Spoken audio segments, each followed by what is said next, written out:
Bonjour à tous, dans cette vidéo on va revoir la méthode expliquant comment construire un rectangle. Il existe plusieurs méthodes permettant de construire un rectangle. On va s'intéresser à celle que tu utiliseras le plus souvent cette année, la méthode qui te demande d'utiliser ta règle et ton équerre.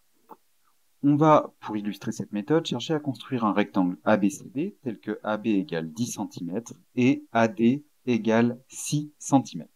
La première chose à faire lorsque tu dois construire un rectangle, c'est d'avoir une idée de ce à quoi il va ressembler. Pour ça, tu peux tracer un croquis. Donc, on va représenter à main levée un rectangle, peu importe les dimensions. On sait que ce rectangle doit se nommer A, B, C, D. Et on sait que AB est égal à 10 cm et que AD est égal à 6 cm. Par ailleurs, ABCD étant un rectangle, on sait qu'il a 4 angles droits et que ses côtés opposés sont de même longueur. En traçant ce croquis et en le codant, tu peux donc constater que pour construire ton rectangle, tu vas devoir commencer par tracer un de ses côtés, puis ensuite tracer des perpendiculaires. C'est parti pour la construction. On va commencer par tracer le côté AB qui mesure 10 cm.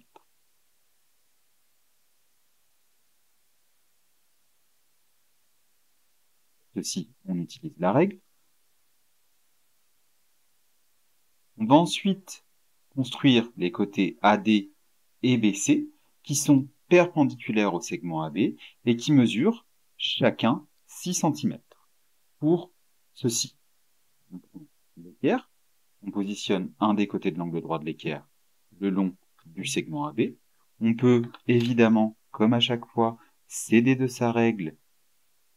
On positionne également contre le segment pour pouvoir bien positionner son équerre. Et donc on va tracer une perpendiculaire au segment AB passant par le point A. Alors, je la trace en pointillé parce que pour l'instant, je ne mesure pas la longueur AD qui va devoir faire 6 cm, c'est donc un trait de construction. Et je fais exactement la même chose en traçant une perpendiculaire au segment AB, passant par B.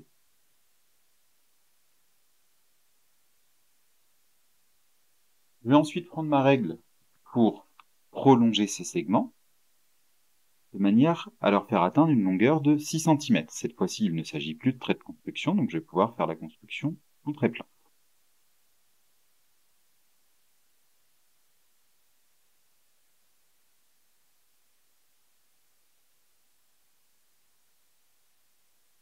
J'ai donc tracé deux perpendiculaires au segment AB.